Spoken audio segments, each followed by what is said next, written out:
Yeah, we were looking forward to it with the potential of our rematch of the World Championships. We've seen this so often, but it's because it is what we are going to see always with this format.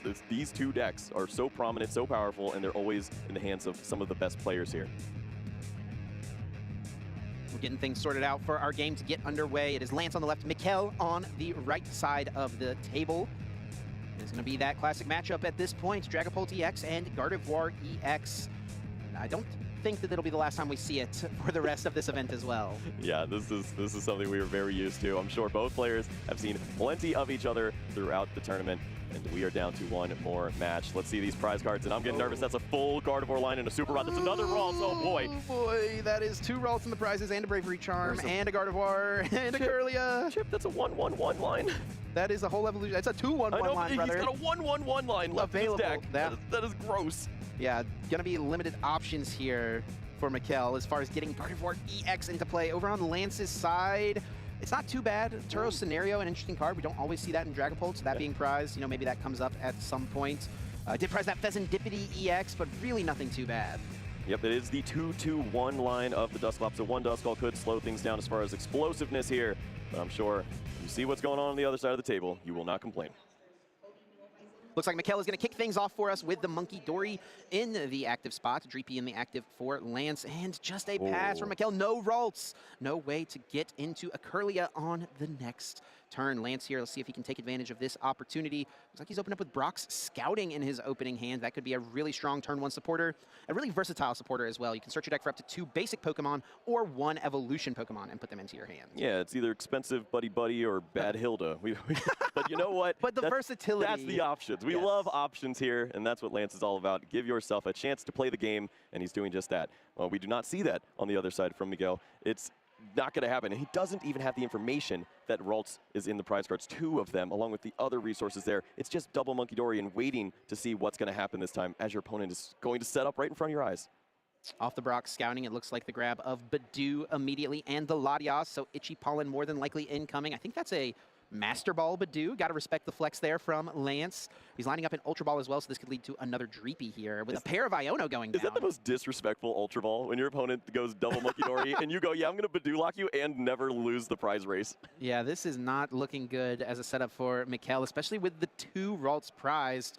His only outs to getting a Ralts into play are going to be Artisan and just drawing into it naturally. Yeah, and that's 3 cards. With a V1 and the 2, yeah, it does not line up very well here. And once that happens, you have to imagine that Lance will have something online.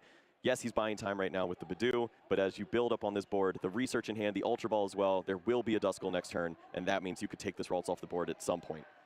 Mikkel is going to get a little aggressive here with the attachment to the Monkey Dory, so a Mind Bend will KO this Badoo, and he does have an Iono. Was obviously not able to play that on the last turn, but that is 1, 2, 3 items, 1 supporter, another supporter, and another item card. Nest Ball, normally a great way to get Ralts into play, but not able to do that here with that Itchy Pollen lock. He will strike first here with the KO. Mind Bend takes down Badoo.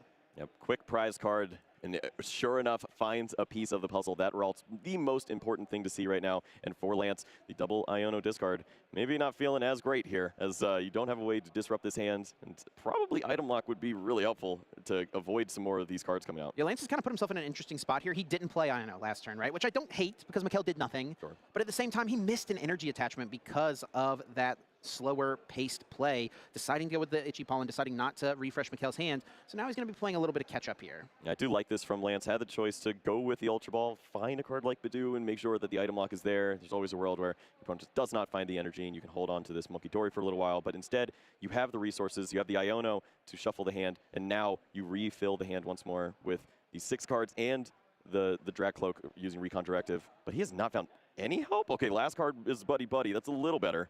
Does have the Buddy Buddy and also has Recon Directive still available. Another key find for Lance before the Iono was the Jamming Tower. That can slow down the Technical Machine evolution plays for Mikkel on this next turn. This hand is not nearly as great over on Mikkel's side. It's that Ralts he just found went back to the bottom of the deck.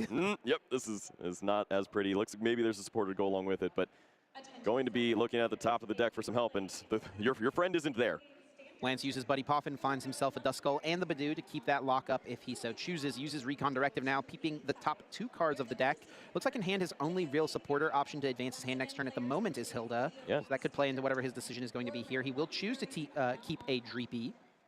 And that will be put into play right now as well. 2 copies of Hilda to work with. So, yes, this will be slower and more fair, but maybe that's all you need at this point. You're facing off against a couple Monkey Dories, and sure enough, the copy of Artisan found there might unlock a little more help. Yeah, what a nice draw. This guarantees that a Ralts will be found from Mikkel. He also has Professor's Research, which he will use to discard the hand, drawing 7 new cards, and does find the Technical Machine Evolution. With the Artisan coming into play, it does also remove that Jamming Tower, so Evolution is online to get into a Kirlia here if he so chooses. And he did have Gardevoird EX off the research as well. Start to get nervous when considering what else you can do with this turn. Yes, you can have that one Kirlia ready to roll, but you're still staring down an opponent that can move this Badoo, lean into this Dracloak, and they're not too far away. Just a counter catcher with that early prize card taken means that Kirlia is wiped off the board, and you're right back where you started again. Mikkel here using the Artisan, searching the deck for any basic Pokemon that does not have a rule box, putting it directly onto the bench. He's going to bench the Ralts and just go right into that Monkey Dory, going aggressive, keeping up the pressure with the KO here. Attaches the Technical Machine Evolution? No. Interesting that he's choosing to retreat into this Monkey Dory as opposed to just leaving the other one active. What do you think, Kyle? Yeah, I'm not seeing much from it. It's another Psychic Energy into the discard pile. If you're concerned about having the 3 energies ready for the Gardevoird, maybe this retreat in combination with the following Psychic Energy retreat guarantees you that for a Gardevoird attack. But other than that, it's still the same amount of hit points staring you down. And there is a pretty big opening here for Lance. There is a world now where he will be able to take this Kirlia out before it has a chance to be Gardevoird. Yeah, not much else needed, but these are not the cards, as it's still Hilda to help, and we don't see Counter Catcher just yet. Yeah, I think he needed a Dragapult or a Dusclops or a Ultra Ball off of that Recon Directive and did not quite find it. Boss's Orders was in hand too, so just any piece that could have found the additional damage would have got the job done on Kirlia, but a little short with the Jet Headbutt, and now has to switch over the pace to this Hilda. And we heard Rowan talk about this in his winner's interview last round. So much of this matchup is going to come down to keeping Gardevoird out of play, and it does look like he actually does have the Dusclops. Yeah, I thought it was Dusknoir. It is Dusclops, so that works out great. So you can push this damage over to the Kirlia, and well, this is the spot you find yourself in fairly often against this deck, is you have additional damage to move. Just throw it on Kirlia and avoid Monkey Dory spreading it your way. Cursed Blast, Dusclops gets KO'd. Mikkel gets a prize card, but at what cost? And it is going to be the cost of his only Kirlia going down here. Phantom Dive places the 6 damage counters and also gets rid of a Monkey Dory with the Darkness Energy in the active spot. Yes, just the 1 copy, and that's where when you mentioned the retreating, yes, in the worst case scenario, if your opponent just doesn't have very much, you'll hold on to an energy and it won't hit the discard. But this way, you don't even have the energy attached and you're even slower. You don't even have the Mind Bend here to confuse the Dragapult and slow things down. This is going to be a tough road for Mikkel to come back from. Now, Lance does play the Hawlucha, so Hawlucha will be an option now for him to try to get rid of the next Ralts that comes into play, which is what Mikkel is now eyeing up off the Ultra Ball being used at the moment. Always important to consider what pieces you have to handle this. If your opponent cannot set up on their side of the board, then you don't have much else to worry about. There are copies of Bravery Charm in this list, so a little extra hit points for a Ralts could help out if you're looking at the damage from Phantom Dive going into the bench, but you still have to be nervous of Boss's Orders. And it looks like that is what is the choice right now for Mikkel, as one Bravery Charm is at the discard pile, another one is in the hand. So he's really all in on putting the Bravery Charm on this Ralts. Lance not having Boss's Orders in hand, and then hoping to find Rare Candy into Gardevoird on the next turn. And Kyle, I do believe you mentioned something about a certain boss hanging out in Lance's hands. Oh yeah, the big bad boss is waiting right there. And this was something I was also curious about too, is the Bravery Charm can either help out with the Ralts, forcing the Hawlucha play from your opponent, or if you have the Bravery Charm on your Lily's Clefairy, just the energy attachment here is also a little bit of a problem for Lance. We do see Night Stretcher grabbing back any Pokemon or basic energy card from the discard pile, putting it into play, and that is going to be a pair of Ralts coming down, so increasing Mikkel's chances of getting Gardevoird EX into play. Is he going to be able to get established here? Chip, I mean, this is the worst case scenario. You see the Night Stretcher, you can find the Ralts, but you also wanted the energy attachment for your Lily's Clefairy, so you threaten the KO. Now you have neither of those, and this is a Hawlucha in hand with Boss's Orders. You can put the damage onto both of these Ralts, bring one up, and remove them both from play. Keeping Mikkel off of Gardevoird for the entirety of the game, ensuring no Lily's Clefairy attack is a threat because of the lack of attachment last turn. Lance has got to feel like he's in the driver's seat here. Yep, slow and steady, throwing away Turo, throwing away Ionos. You're not taking damage, and you're not going to be going down on the prize card race here. This is a very comfortable place to be. Recon Directive looking at the top 2 finds an Ultra Ball, and it looks like another Professor's Research potentially added to the hand. One of those 2 cards could be useful. Looks like it will be the Ultra Ball going to the bottom. Research added to the hand. You ever seen that artwork of Professor's Research before, Kyle? You know what? Don't test me, Chip. You already went through it with Wancho? At least it's not Pikachu this time. And this is the great play here that we see. Boss's orders, pull up that Ralts, have the additional damage, put a damage counter on whatever you need to. I assume Lily's Clefairy would be fine, but it doesn't matter. Yeah. We're moving to game 2. Mikkel recognizes the situation with that boss from Lance. No shot that he's going to be able to fight back in this one. Lance gets a 1-0 start to this win and end game.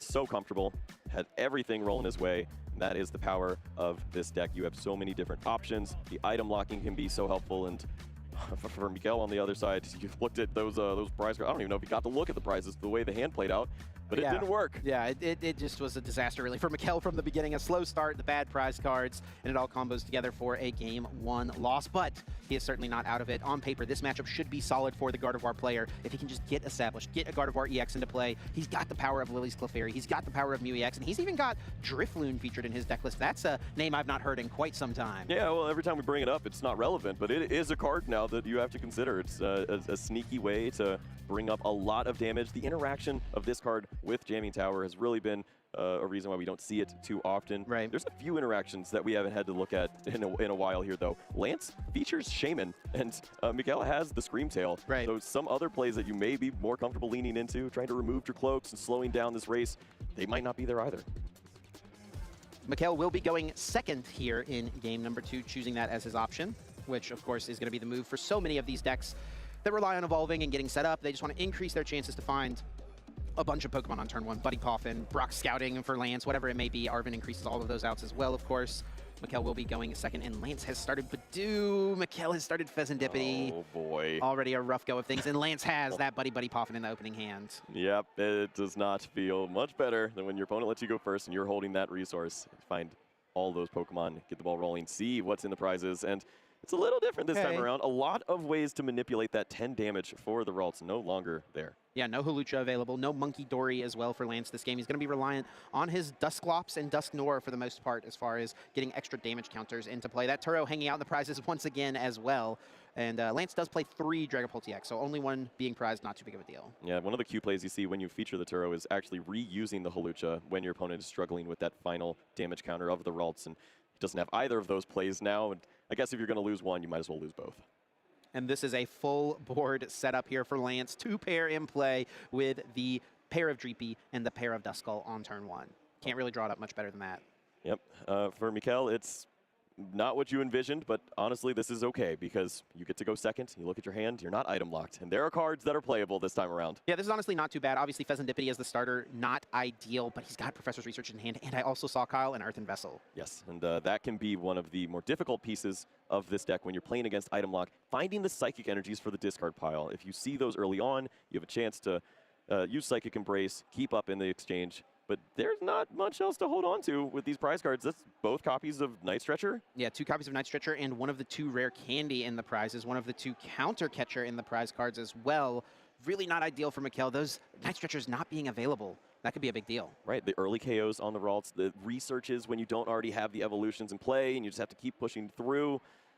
These things can run you into some trouble here, but it is Arvin now, and TM Evolution, no Jamming Tower. We'll see some evolutions going. Yeah, he'll be able to get really nicely set up here. Is going to eye up Secret Box as well.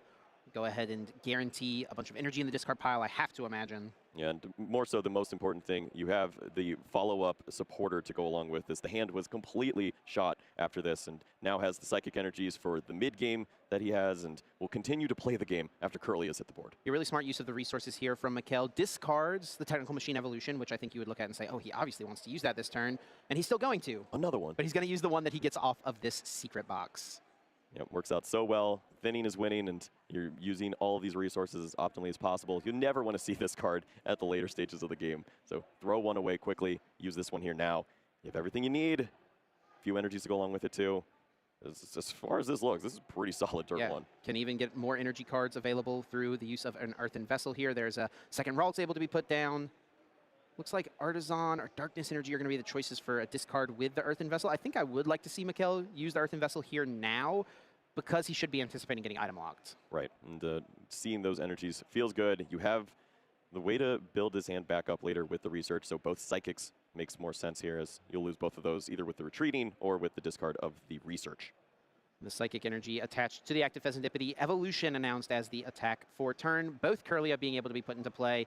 This is looking so much better for Mikkel, and already this game, I think, if we're doing percentages or something like that here, I mean, it's swinging pretty solidly into Mikkel's favor already. Yes, without the gimmicks, this is something that we saw with, from Rowan's interview. You need to remove both those Pokemon quickly and to have a fair chance in this game. But they evolve. If you see the Gardevoird early, can be frustrating, the item lock not doing nearly as much for you when you're trying to buy time. Lance leads off his turn with a Hilda, searching the deck for an evolution Pokemon and energy card, adding them to the hand. This is, of course, a great way to find out that A-Spec Neo Upper Energy, but also get a streamlined setup of Dracloaks into play. It just feels a little too fair at this point. Your opponent was sneaking evolutions onto the board while throwing away psychic energies. Meanwhile, it's just the single recon directive. There is an Ultra Ball in hand, but just not enough fodder to use that and still have something to play with on the following turn, so needs a little more help. He's going to be looking for it off of Recon Directive, peeping the top two cards here. There is a Dragapult and an Iono. Both cards I think he'd like to take. Yeah, Only gets one, though. Have to imagine Iono has got to be the grab. His hand is just doing nothing. Yeah, no, he's going to send it to the bottom, keeps the Dragapult. I think this means you can't use the Ultra Ball yet. You'd have to save that for Pheasantipede later. It looks like he's going to, though, Kyle, and just get another Dracloak into play here. I mean, burning through resources. Wants to find something a little more helpful than Iono. But you know your opponent's sitting on research energy. It's not a bad time to use Iono. You can't use it this turn, though, right? Already used the Hilda to get this Dracloak into play, so gonna just rely on the fact that he'll have two Recon Directives to hopefully find him a better supporter for a future turn. And Hilda is at least an option that will lead to a Dragapult attack next turn. Worst case scenario, he's gonna keep up this lock, though, with the Itchy Pollen. And a draw for turn from Mikkel is the Shaman. Not super useful in this matchup. Happy to send it to the discard pile. And Professor's research used to find 7 fresh new cards. There is the Gardevoird EX. Plenty of energy cards already in the discard pile. Monkey Dory found, and a Darkness Energy as the 7th and final card. That's the spicy one there. That opens up a world of pain. You can not only get these energies accelerated with Psychic Embrace, but you'll have 30 damage to play around with, even taking out the Badoo and then having a fresh attack into one of these more valuable Pokemon. Yeah, and that is a question, I suppose, here for Mikkel. What's better is to set up damage onto Pokemon for the future, or just take out this Badoo. We'll see which route he goes with, but that was an excellent find there. The last 2 cards from the research were the Monkey Dory and the Darkness Energy. He does indeed take this KO onto the Badoo. Lance happy to send up the Duskull here, and that will now go down to a Miracle Force. Yeah, with the 10 damage on the Pheasantipede, Bravery Charm protecting this Pokemon seems pretty helpful too, avoiding the 200 KO that was easily in range later on in the game. But there is a big Pokemon in play. That Gardevoird EX, 280 hit points remaining, and the Lance holding on to a little bit of help, but not enough to take this Pokemon out just yet. Yeah, not going to be able to quite get there. A Cursed Blast would be 50 damage, and then a 200 damage attack from a Dragapult EX leaves the Gardevoird EX with 30 HP. Cannot quite get there. Lance is not playing any copies of Rare Candy in his deck, so no way to get a Dusknoir into play. And what about this, Chip? The hand's very low for Mikkel. What if you use the counter catcher onto Pheasantipede? Because it's preserved its hit points, you don't actually see a knockout yet. 210 damage on this Pokemon. You don't have the energy to retreat. You buy an additional turn that you really need. Hit it for 70 with the Dragapult. Hit it for 200. Hit it for 200. Yeah, sure. Who cares? Yeah. You might just stare this Pokemon down once more and see a completely wasted turn. And honestly, a really cool play for Lance could be to hit this Pheasantipede for 200 right now and then put Jamming Tower into play later. Mikkel, of course, could just move the damage off of it with the Monkey Dory, but it forces him to move it off of the Pheasantipede as opposed to healing his Gardevoird EX. Right, and that just opens up for Dusclops to get you there on the following turn. And you get the same play that you saw with the Badoo, where it gets knocked out, then a new Pokemon's brought right into the mix, taking more prizes. Does Lance want to do this here now? Is going to choose to bench the Shaman here at this point as well, and you've called it out nicely here, Kyle. Counter Catcher brings up Pheasantipede EX, boosted HP thanks to the Bravery Charm. Lance trying to just buy a turn here by hitting this Pheasantipede and hoping that it sticks. Yep, safety first, not always best. It held on, but this is not what you want. You need this Pokemon to move. Is there an energy here? There's 5 cards. He doesn't have an energy just yet, but there is Professor's Research. There is Iono, so he'll find a lot of cards here this turn, Mikkel will. But let's keep in mind, it does have to be an energy card. He cannot find a Night Stretcher because they're both in the prize cards.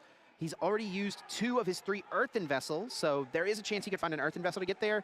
3 outs in his deck. He's going to research. There's not that many cards left. I gotta feel like he's got a decent shot to find it. Yeah, a lot of help there, but also a Psychic Energy would be the most important because then you could use the Lily's Clefairy as an attacker as opposed to the Gardevoird here. What do we see? 7 cards halfway through, he's getting the Psychic. Yes, found the Psychic and also found the Earthen Vessel, so plenty of ways to get whichever energy type he would prefer here. Also found his other Gardevoird EX, which is really nice. That'll boost the Curlia's HP up, make it a Gardevoird, of course, make it so that he cannot be cleared of both attackers next turn. Well, even though Knockout is available, Dragapult is going down. 2 prize cards will remain. Still some math that needs to be settled. Monkey Dory pushing damage off the Pheasantipede to protect from the inevitable jamming tower, we'd have to think, along with the jamming tower that slows down the Lily's Clefairy. Ooh, and here with the Mew EX, this is going to basically be checkmate here from Mikkel. He's going to clear both the Dragapult and the Dracloak out of play, thanks to Adrenabrain from Monkey Dory. Lance sees the writing on the wall. We're going to game 2. That is the favorite way of a Gardevoird player to close things out. It lines up so well, genome hacking into the best attack in the game. You don't need it on your side. You've got weakness doing the job for you. Yeah, absolutely. Now Mikkel forces us, by finishing that game 2, into a game 3 situation here on the winning end. And as Lance, I mean, he just wasn't able to execute his real game plan of keeping Gardevoird EX out of play. You can just see how big of a difference it makes if the Gardevoird player gets established and set up in this matchup. Yeah, completely different game this time around. Cards were flying. We're going to skip a lot of what happened, but it was important to see that TM evolution on the opening turn there for Mikkel, and it lined up into this. You have the Gardevoird attacking through. The energy is found off of the Professor's research, and the genome hacking lines up perfectly into Phantom Dive, along with Monkey Dory clearing out that Dracloak and Dragapult. There's no resources left to win a game. And now there will be plenty of time, I feel like, for this third game. Both those games went pretty quick. Our players are both playing at a really nice pace as well, which I always love to see here on our featured matches. And there's so much on the line for either of these players. They're sitting here at this point with 31 match points each. A tie puts them to 32. There's a chance they make it into the top 32 with that record, but they're both looking for the title. They want to make it to cut. They want to get into that single elimination bracket, and they want a chance to become the regional champion. No better start to your season than taking down a regional championship. You have one opponent staring you down to at least make it into the top cut here now. One final game for these players who will earn 3 match points and go into the top cut. That is the question. We will see if these players can find the answer for us. Setting out those prize cards now. And it's time, Kyle, for game 3, round 14. Here we go. Mikkel is going to kick things off. Does start that Lily's Clefairy EX, and not much else. I don't see an out to Ralts. There is an Ultra Ball, okay, but that is not the card you generally want to be playing to go find Ralts on turn 1. Yep, throwing away some resources. They're not going to help out too much here. Fez and Shaman are down, but the Ralts is found, and there's a couple copies of Professor's Research hanging out in the hand. So next turn, we'll have a little bit of play. But this isn't what you want to see. Lily's Clefairy is a very valuable resource. Just one copy of Ralts in play now, and your opponent going second is going to set up that item lock, you have to imagine. Does just kick things over to Lance. No energy attachment for turn, so that is a little bit of a miss there for Mikkel. Now let's see what Lance has got lined up. He does start a Dreepy. Looks like a couple of Ultra Ball in the hands. And double Ultra Ball Iono. Losing out on the energy attachments would be the move here, unless this Ultra Ball was for a useless Pokemon and then another Ultra Ball played. But I don't think you need to do that. Maybe just guaranteeing the Latios and the Badoo would be enough here. And that is a little rough here for Lance. A pair of Dracloak in the prize cards. We've seen in these Dragapult decks how much of a hindrance that can be to these players' setups. Having to go out of your way to find them with supporters like Hilda or Brock scouting as opposed to just drawing into them naturally limits your plays so much. That's exactly what I was thinking here, Chip. It's so unfortunate when you use those supporters as the only way to build up. It's too fair. You can't play fair Pokemon against Gardevoird. You need advantages. You need to draw into these resources and have a chance. So how do you start to turn the tides? Well, at least you have item lock. Yeah. Got Iono. See where it goes. And that is going to be what Lance is crossing his fingers for, the item lock options as the energy is attached to Dreepy here. Iono putting both players' hands to the bottom. 6 cards apiece here at this point in the game. Looks like Lance did already find a Buddy Poffin and that Latios. He found the Latios itself to go along with this, and then a Buddy Poffin at the tail end of this hand. He then has the Ultra Ball to go along, find the Dracloak on the following turn, and he will have a full setup with item lock with energy preserved. Wow, what a turn here for Lance. What a draw from the 6 cards. Couldn't really draw it up much better. Looks like just over 21 minutes left. I don't think the clock will be a factor here, Kyle. I think we're going to see a complete third game. Oh, cards will be flying around here. Maybe not on Mikhail's side for a little bit with the item lock, but Lance is in this game now with a really nice find on the Iono. Yeah, and the item lock is going to be huge here because Mikhail, off of that Iono, drew a bunch of energy cards, drew an Earthen Vessel, drew Arven for Secret Box, but he can't play any of them except those energies. Oh! Hey, Artisan, that's a card you can use. Artisan's not too bad, and the Arven can, of course, lead to the Technical Machine evolution, so this works out pretty nicely for Mikhail, honestly. We'll be able to establish a pair of Kirlia potentially, but as we look at the prize cards, one of those two Kirlia is hiding out. Isn't that always how it goes? It's just waiting for you there, along with a Gardevoird and a Night Stretcher. Just so many resources that you'd like to see for later on if the pressure is going to be on this line, and you know it will be. Artisan does find a second Ralts. If Mikhail had the other Kirlia, it would actually be really nice here because he could get into a Gardevoird EX this turn, but unfortunately not going to be the case. Has to just go for Arven. He's going to take the Ultra Ball. That could find Gardevoird, but you have to assume the Itchy Pollen Lock is going to remain active. It doesn't hurt to have a little wishful thinking. Another energy next turn. Lily's Clefairy could take a really over KO there on the Badoo, but you have Kirlia.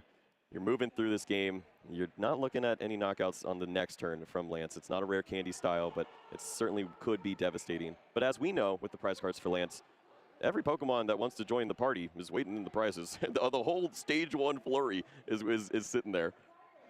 He does have an Ultra Ball, and he's got Professor's Research and Neo Upper Energy, so this will establish a Dracloak. It will lead to a research to hopefully find another one. Not too bad for Lance, even with 2 Dracloaks being prized. I'm not sure if that's the Pokemon that you want to evolve there, though. You have the Neo Upper. If you evolve the other Dreepy, you can play that on that Pokemon and at least have the Dragapult ready to go on the following turn without having the energy ready. Yeah, I mean, he is going to draw a bunch of cards here with Recon Directive and Professor's Research, but you never know, right? Why go out of your way to evolve this one whenever you could evolve the one that's going to get a Neo Upper Energy before this research? Yeah, with the prize cards the way they are, Dracloak is going to be hard to find. Right, he's going to have to either find just the one that is remaining in the deck or one of his Ultra Ball, and he's already used an Ultra Ball as well. There's another Dreepy found off of Artisan. Of course, used by both players here, Stadium cards can be. So Mikhail was able to use it nicely on the last turn, and now Lance is happily able to take advantage of it here. There's Research, the clean 7 cards now being drawn into. Lance does find a Hilda, so that can get a Dragapult next turn, but does not find another Dracloak. He does find that Jamming Tower, maybe a little late for that card, something he'll probably want to hold on to for the future of this game. All right, once you miss that initial portion where you can avoid the TM evolution, you're then holding onto it for that big turn to take away the Bravery Charm's additional hit points. So save that for another day. You've got the Badoo item lock. Maybe a little bit of a safety net there with the Neo Dreepy and trying to avoid any KOs, but it's a long way away. It would have to be a pretty impressive showing from a Screamtail here, and under item lock, it's tough to do. And this is going to be a huge turn for Lance. He is definitely holding his breath right now, hoping that Mikhail does not find a Gardevoird EX. We know Mikhail did not play a great supporter last turn, just had to go for the Arven, use the Technical Machine Evolution. So maybe Mikhail doesn't have a Research or Iono. Maybe Mikhail doesn't have a Gardevoird EX with the Ultra Ball grab last turn. He, of course, can't play it thanks to the Badoo's Itchy Pollen. So now, if Mikhail does whiff on the Gardevoird EX, that opens up so much play for Lance next turn. Right, and these Pokemon are going nowhere at that point. The hit points remain the same. There is no other Kirlia. There is no other Gardevoird, especially with the one in the prizes. If you don't see this one in the deck, you are potentially taking both these Pokemon out next turn with the Dusclops' help. Countercatcher can activate, and you can clear them easily. That is pass of the turn. Wow. Big play here for Lance. Can he find the resources now? Yeah, this is going to be a huge opportunity for Lance. If he can find a counter catcher here, he could clear both Ralts and Kirlia out of play. That's a counter catcher. And he finds the counter catcher in order to piece that combo together. Does he have... It's all there. Hilda, Energy, Ultra Ball, counter catcher. Any way you want to cut it, he can make it happen with the Dusclops. He does discard the Fire Energy, but that's not too big of a deal. He knows that Hilda will grab another energy card out of the deck here. And this Ultra Ball can grab Dragapult EX. Could even grab another Dracloak and just use Recon Directive. He's got the pieces guaranteed. He's got so much play here. Yeah, and using the Dracloak makes a lot of sense as well. You could use that and maybe find one of the 2 pieces from a Hilda that you'd already be looking for. If you're already content with those resources, just search out a different Pokemon and it'll be waiting for you next turn. We can give just a couple of updates from the floor as we are getting through this turn here from Lance. Liam and Destin did ID as we anticipated. Alex and Abon did ID as we anticipated. And 2 players have already won their games to get to 34 match points. Solomon Surge takes down Zach Cohen, and Rahul Reddy takes down Arjun. Okay, few more players on 34 match points. We have one more waiting at our table. Who will it be as Lance He's pulling ahead with this play. Hilda with the energy. Luminous energy stacking up is kind of weird.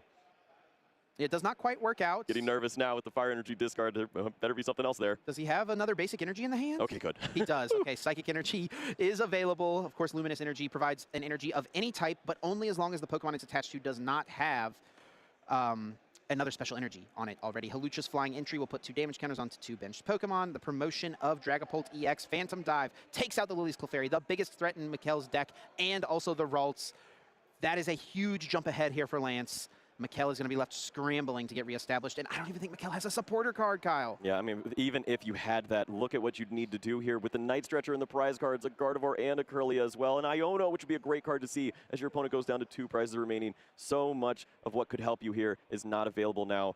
And yeah, no supporter to go along with this. Has all the ways to put these energies in the discard pile, but no accelerating for the foreseeable future. Yeah, Mikkel is going to have to play through a Super Rod at some point in the mix in order to get these powerful Pokemon back. Not only the Gardevoird that, or the Kirlias that just went down potentially, but that Lily's Clefairy EX, one of the strongest options in his deck as well. Well, this is where we see that there wasn't much else from Lance's side as far as that big setup went. He had to go for the Dusk Nor as opposed to the Cloak. So if we see the Mind Jack or Mind Bend take a Confusion into the mix here, there's no real great attack lined up. But could you see a world where Lance plays the Professor Turos on the Halucha after some retreating or something? There could be some crazy plays where you could just clear all this off and win the game. Yeah, he could attach that extra luminous energy to this active Dragapult, retreat it into the Halucha, Turo pick it up. Now, I think, did the Turo get discarded from Lance earlier in this game? That may actually already be in Lance's discard pile. No, it is not. It was discarded from a previous game, so the Mind Bend will stick the 60 active, and Lance has to find a way to navigate the situation. Does he have that Turo, Kyle? That would be the best card to find here. Right. He's got so many helpful cards in hand, but I don't think we see that just yet. Still dealing with how to retreat through this. He doesn't have the other Dragapult ready just yet. If he sees that, he'd feel very comfortable. He's got a couple of recon directives. The first one doesn't find a Turo. The second one, though, still available. He's seen quite a bit of his deck here. It's research. He's got plenty of professors, but not the ones he needs.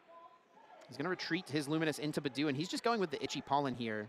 Yeah, not a bad line. The only thing that you're truly fearful of at this point is Rare Candy Gardevoird, and if Itchy Pollen buys you that 1 turn, may as well go for it. Burn all of these resources. You don't need to see them because they are not Boss's Orders, Dragapult, or the Turo. Yeah, this game is looking really good for Lance. He's not going to take a prize card this turn, but he's going to still control the pace of the game, and he has 2 prizes remaining. That Mew EX on the bench could be a live target in the future for a potential game-winning play in combination with Jamming Tower. The second recon directive being used, has to consider for a moment which card he will take. Adds 1 more to the hand here, and Itchy Pollen is incoming. And it'll be up to Mikkel to find a way to get out of this spot. And, I mean, if there was a world where Mikkel could get Kirlia into play, plus TM Evo into Guardy, that's a line. But the problem is that a Kirlia is prized, and the other one is discarded. And all his ways to get the ones back from the discard pile are item cards, and he won't be able to play them. Yeah, even if you had it, the other Night Stretchers and the prize cards, you'd need both copies to get that done. And all of those pieces are gone now. It is such a slow approach. Yeah, Lance tried to evolve this Dracloak here, unable to do so because it just came into play this turn. So now back over to Mikkel, who does have a Psychic Energy. A Bravery Charm can go on to the Screamtail, but that's it. Restart for 2, looking for some help, and does find Professor's Research. Yes. But what does this lead to? Yes, it finds you the Iono if you can hang on for 1 more turn, but there is no hope for this Ralts at this point for any evolutions with the Itchy Pollen in play. You can knock that Pokemon out, but then you open up bench spaces. Yeah. There's Indipity draws, there's double Recon Directive, and one of the best attacks in the game staring you down. Just 10 damage away from clearing the game or Boss's Orders on that Mew with the Jamming Tower. Mikkel has so many great options for attackers. Lily's Clefairy, the Mew EX, but all of them are rendered useless if you can't set energy cards up onto them with something like Gardevoird EX. And Lance is going to be sure to get rid of this Ralts here this turn. All right, over to Lance. 2 prize cards remaining. Plenty of ways to get the job done. Yeah, Doesn't have it just yet. I already see Boss's Orders, Kyle, and that could be all he needs. And if he finds Jamming Tower, Boss's Orders is actually just win in hand right away. Yeah, he could close out on the Mew. Instead, there is the Monkey Dory with a Luminous Energy. 10 damage moved over to the Ralts is just a cleanup here, and he's got it all. Lance Bradshaw, 34 points, and finding his way into the top cut. Wow, what a game, what a finish. You can see the strategy here for the Dragapult players in this matchup. Deny Gardevoird EX. Sometimes it's hard to do, but things did not set up well for Mikkel in either Game 1 or Game 3. We saw how dominant Game 2 was for Mikkel, but just did not quite get that same setup in 1 or 3. I'm really